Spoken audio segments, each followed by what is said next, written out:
வணக்கம் நண்பர்களே, இந்த வீடியோவில் நம்ம மே மந்த்துக்கான அப்பாயின்மெண்ட்ஸ் அண்ட் ரெசிக்னேஷன் தான் பார்க்க போகிறோம்.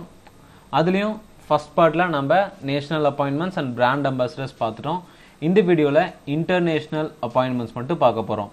ஸோ இது வந்து பார்ட் 2. ஆல்ரெடி பார்ட் 1 வீடியோ மேலே ரைட் கார்னரில் நான் கொடுக்குறேன், செக் பண்ணி பாருங்கள்.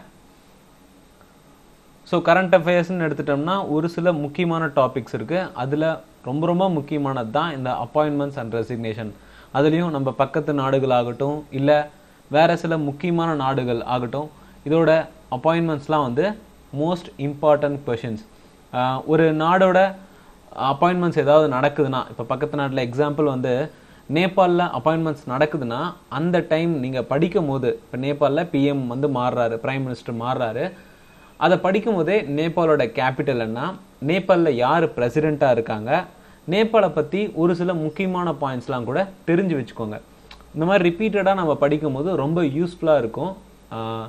லாஸ்ட் எக்ஸாமுக்கு போகிறதுக்கு முன்னாடி நீங்கள் லாஸ்ட்டாக ஒரு ரிவிஷன் பண்ணோம்னா கூட உங்களுக்கு ஈஸியாக ஞாபகம் வரும்னு வச்சுக்கோங்களேன். எந்த ஒரு விஷயத்தையுமே திரும்ப பார்க்கும்போது தான் நமக்கு ரொம்ப நல்ல ஞாபகமே இருக்கும். ஸோ வாங்க வீடியோக்குள்ளே போகலாம். வீடியோ ஃபுல்லாக பாருங்கள். யூஸ்ஃபுல்லாக இருந்துச்சுன்னா உங்கள் ஃப்ரெண்ட்ஸ்க்கெலாம் ஷேர் பண்ணுங்கள். எந்த ஒரு கருத்துக்கள் இருந்தாலும் கீழே கமெண்ட் செக்ஷனில் சொல்லுங்கள். ஸோ இன்டர்நேஷ்னல் அப்பாயின்மெண்ட்ஸில் நம்ம மே மந்தில் நடந்தது ஃபுல்லாக நம்ம பார்க்கலாம்.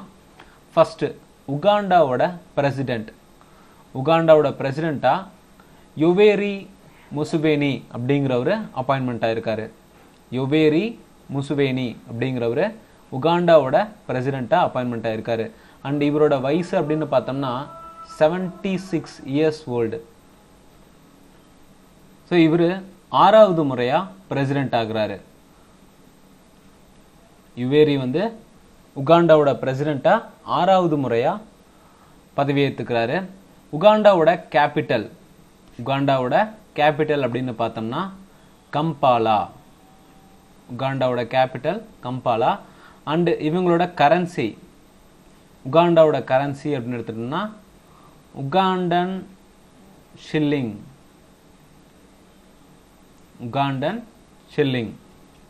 அடுத்து ஹியூமனிடேரியன் சீஃப், யுனைடெட் நேஷனோட ஹியூமனிடேரியன் சீஃபா மார்டின் கிரிஃபித் அப்பாயின்மெண்ட் ஆயிருக்காரு. யுனைடெட் நேஷன் பற்றின எந்த ஒரு இன்ஃபர்மேஷனாக இருந்தாலும் அது ரொம்ப இம்பார்ட்டன்ட். யுனைடெட் நேஷனில் ஹியூமனிடேரியன் ரிலேட்டடாக ஒரு சப்சிடிஸ் இருக்குது. அதில் சீஃபாக தான் இந்த மார்டின் கிரிஃபித் அப்படிங்கிறவர் அப்பாயின்மெண்ட் ஆயிருக்காரு.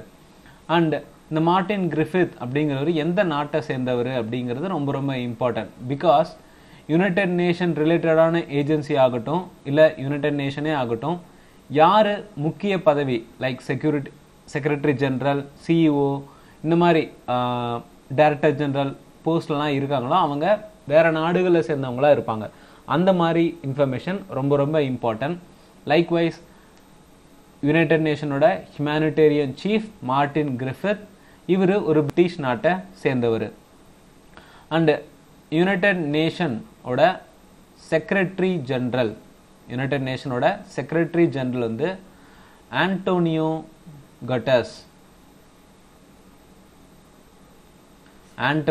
கட்டஸ் தான் வந்து யுனைடெட் நேஷனோட செக்ரட்டரி ஜெனரல். அந்த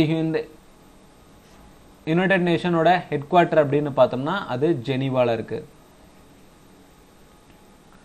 அடுத்து நேபாளோட பிரைம் மினிஸ்டரா கேபி சர்மா ஒலி அப்படிங்கிறவர் அப்பாயின்மெண்ட் ஆயிருக்காரு. அண்ட் இவருக்கு 69 வயசு ஆகுது. ரீஅப்பாயின்மெண்ட் இன்னொரு முறையாக வந்து பிரைம் மினிஸ்டர் ஆயிருக்காரு. இவர் எந்த கட்சியை சேர்ந்தவர் அப்படின்னு பார்த்தோம்னா communist party of Nepal.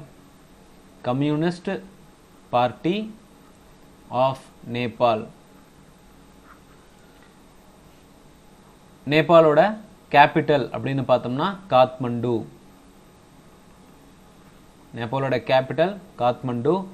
And நேபாளோட பிரசிடென்ட் பித்யா தேவி பந்தாரி. அண்ட் இவங்களோட கரன்சி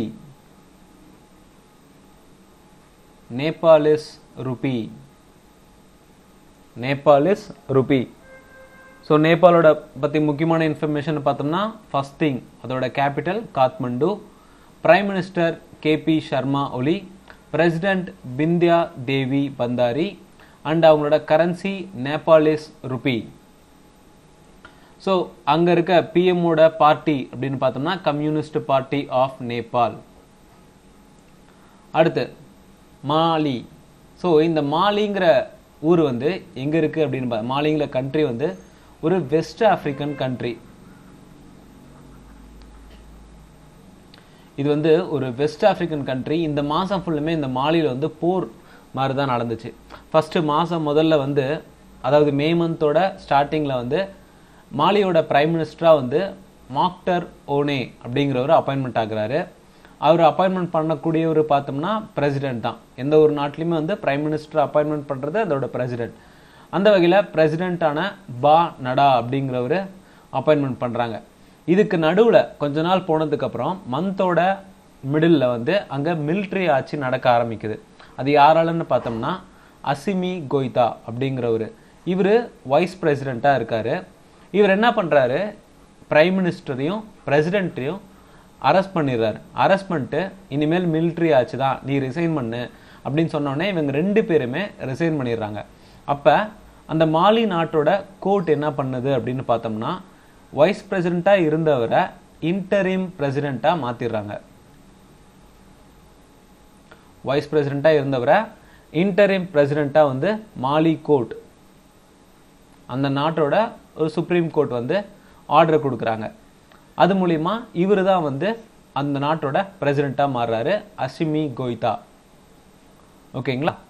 ஸோ இந்த மாலி அப்படிங்கிறது ஒரு வெஸ்ட் ஆப்பிரிக்கன் கண்ட்ரி நம்ம பார்த்துட்டோம். இதோட கேபிட்டல், மாலியோட கேபிட்டல் வந்து பாமாகோ. மாலியோட கேபிட்டல் பாமாகோ. கரன்சி அப்படின்னு பார்த்தோம்னா West African CFA Frank.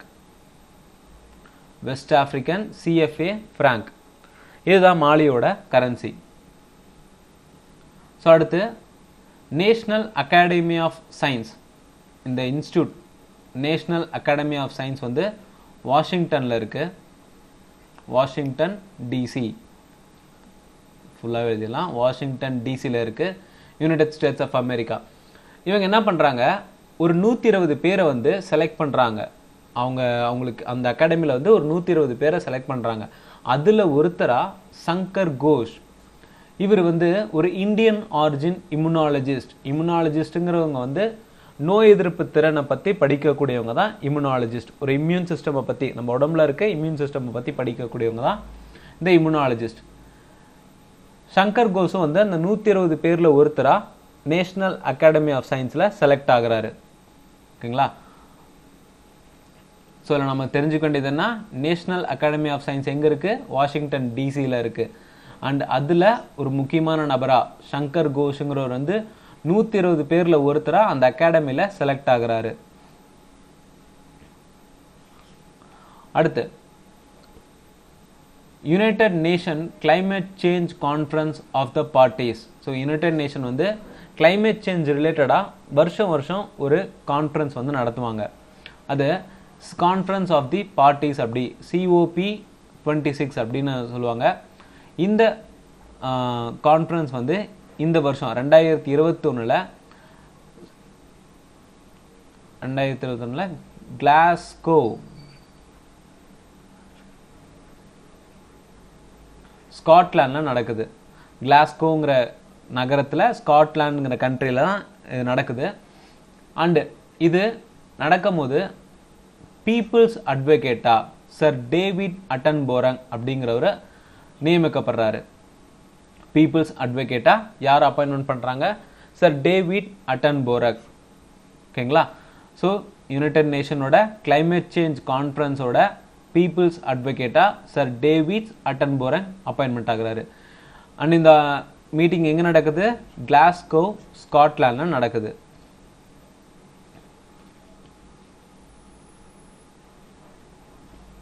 So அதுக்கு முன்னாடி இன்னொரு முக்கியமான விஷயம், இந்த ஸ்காட்லாந்து யுனைடெட் கிங்டமில் இருக்கக்கூடிய ஒரு கண்ட்ரி. இந்த COP26 அப்படின்னு சொன்னீங்களா, இந்த கான்ஃபரன்ஸ் இது 2 இடத்துல நடக்குது. அதாவது 2021 2 இடத்துல நடக்க போகுது. ஒன்று யுனைடெட் கிங்டம்லையும் இன்னொன்று இட்டாலியிலும் நடக்க போகுது. ஸோ ஹோஸ்டிங் கண்ட்ரிஸ் அப்படின்னு பார்த்தோம்னா யுனைடெட் கிங்டம் அண்ட் இட்டாலி. அடுத்து யுஎஸ் பிரசிடென்ட்டுக்கு சீஃப் சீனியர் அட்வைசரா நீரா டண்டன் அப்படிங்கிறவங்க அப்பாயின்மெண்ட் ஆயிருக்காங்க. நீரா டண்டன்ங்கிறவங்க வந்து ஒரு இந்தியன் அமெரிக்கன். யுஎஸ் பிரசிடென்ட் வந்து இப்போ ரீசெண்டாக அப்பாயின்மெண்ட் ஆனவர் Joe Biden.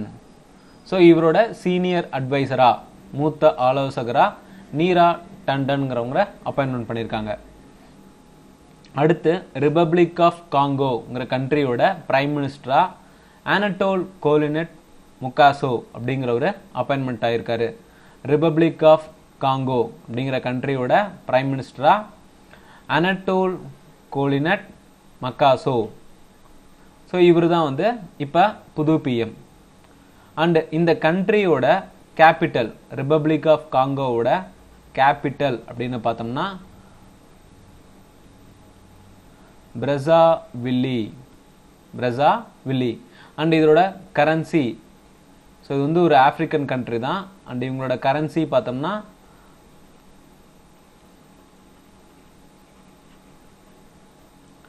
Central African CFA franc. Central African CFA franc தான் ரிபப்ளிக் ஆஃப் காங்கோவோட கரன்சி. அடுத்து பிரசிடென்ட் ஆஃப் FIH. FIHங்கிறது வந்து இன்டர்நேஷ்னல் ஹாக்கி ஃபெடரேஷன். FIHங்கிறது வந்து இன்டர்நேஷ்னல் ஹாக்கி ஃபெடரேஷன். ஸோ இந்த ஃபெடரேஷன் எங்கே இருக்குது அப்படின்னு பார்த்தோம்னா லுசானே சுவிட்சர்லாண்டில் இருக்குது. ஸோ அதோட பிரசிடெண்ட்டாக தான் வந்து நரீந்தர் பத்ரா அப்படிங்கிறவர் அப்பாயின்மெண்ட் ஆகியிருக்காரு. அண்ட் இவர் ஐஓசியில் ஒரு முக்கியமான மெம்பர். ஓகேங்களா, ஐஓசிங்கிறது வந்து இன்டர்நேஷ்னல் ஒலிம்பிக் கமிட்டியோட ஒரு மெம்பர் தான் இந்த நரேந்திர பத்ரா. அவரை தான் பிரசிடென்ட் ஆஃப் இன்டர்நேஷ்னல் ஹாக்கி ஃபெடரேஷனுக்கு அப்பாயின்மெண்ட் பண்ணியிருக்காங்க. அண்ட் இவர் ரீஎலெக்ட் ஆயிருக்காரு. இது இவரோட செகண்ட் டேர்ம். ஓகேங்களா,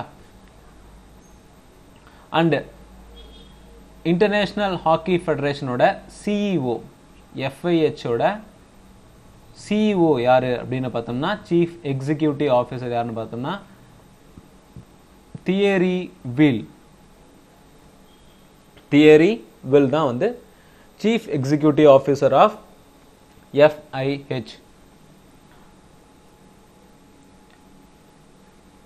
அடுத்து PM ஆஃப் சமோ. அதில் முதல் பெண்மணியா, அந்த நாட்டோட முதல் பிரதமராக வந்து ஃபியாமி நவோமி மட்டாஃபா அப்படிங்கிறவங்க அப்பாயின்மெண்ட் ஆயிருக்காங்க. ஃபியாமே நவோமி மட்டாஃபா. ஸோ இந்த கண்ட்ரி ஒரு ஐலாண்ட் கண்ட்ரி. இது சவுத் பசிபிக்கில் இருக்கக்கூடிய ஒரு சின்ன கண்ட்ரி தான். இதோட பாப்புலேஷன் பார்த்தாலே 2 லட்சத்துக்கு குறைவான மக்கள் இருக்கக்கூடிய ஒரு தீவு தான் இந்த சமாவ். ஸோ இதோட பிஎம்மா வந்து முதல் பெண் பிரதமராக வந்து ஃபியாமி நவோமி மட்டாஃபா அப்படிங்கிறவங்க அப்பாயின்மெண்ட் ஆயிருக்காங்க. ஸோ இந்த கண்ட்ரியோட கேபிட்டல் அப்படின்னு பார்த்தோம்னா ஏபியா. கண்ட்ரியோட கேபிட்டல் ஏபியா. இந்த கண்ட்ரியோட கரன்சி சமோன் தலா. இதுதான் இந்த கண்ட்ரியோட கரன்சி. ஸோ சமோ அப்படிங்கிறது வந்து ஒரு தீவு. இது சவுத் பசிபிக் ஓஷனில் இருக்கக்கூடிய ஒரு தீவு தான் இந்த கண்ட்ரி. இதில் 2 லட்சத்துக்கும் கீழே தான் வந்து பாப்புலேஷனே இருக்குது.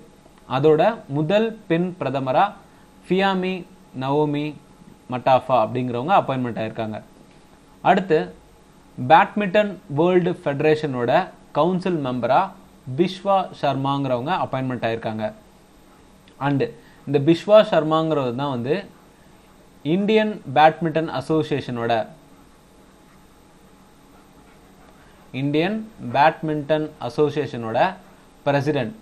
President of president of Indian badminton association யாருன்னு பார்த்தோம்னா பிஸ்வா சர்மா. இவரை பேட்மிண்டன் வேர்ல்டு ஃபெடரேஷன் BWF ஓட கவுன்சில் மெம்பராக அப்பாயின்மெண்ட் பண்ணியிருக்காங்க. ஸோ இந்த நம்ம ஃபஸ்ட்டு இந்தியாவில் பார்க்கலாம். இந்தியன் பேட்மிண்டன் அசோசியேஷன் எப்போ ஆரம்பிச்சிருக்காங்க அப்படின்னு பார்த்தோம்னா 1934 ஆரம்பிக்கப்பட்டது. இதோட ஹெட் குவார்ட்டர் நியூ டெல்லியில் இருக்குது. And then badminton world federation, இந்த ஃபெடரேஷன் எப்போ ஆரம்பிக்கப்பட்டது அப்படின்னு பார்த்தோம்னா இது IOCக்கு கீழே வரக்கூடிய ஒரு ஃபெடரேஷன், சரிங்களா. இன்டர்நேஷ்னல் ஒலிம்பிக் கமிட்டிக்கு கீழே வரக்கூடிய ஒரு ஃபெடரேஷன் தான் இது. 1934 ஆரம்பிக்கிறாங்க. அண்ட் இதோட ஹெட் குவார்ட்டர் வந்து கோலாலம்பூரில் இருக்கு.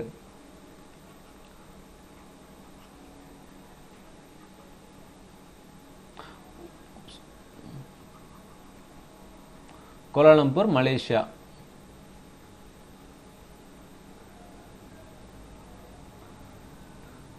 ஸோ இந்த பேட்மிண்டன் வேர்ல்டு ஃபெடரேஷன் BWF எப்போ ஆரம்பிக்கப்படுது? 1934 கோலாலம்பூர் தான் இதோட ஹெட் குவார்ட்டர்.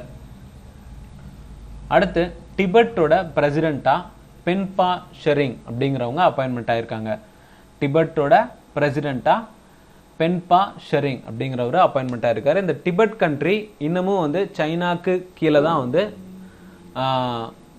சைனாவோட கண்ட்ரோலில் தான் இந்த டிபெட்டுங்கிற கண்ட்ரியே இருக்குது. ஸோ அதோட பிரசிடெண்ட்டாக வந்து பென்பா ஷெரிங் அப்படிங்கிறவங்க அப்பாயின்மெண்ட் ஆயிருக்காங்க. அடுத்து சிரியாவோட பிரசிடெண்ட்டாக வந்து பஷர் அல் அசத் அப்படிங்கிறவர் அப்பாயின்மெண்ட் ஆயிருக்காரு. அதுவும் இது இவரோட 4th டைம், 4வது முறையாக பஷர் அல் அசத் பிரசிடெண்ட் ஆகுறாரு. ஸோ ஜனாதிபதியாக 4வது முறையாக பதவி ஏற்றுக்கிறாரு.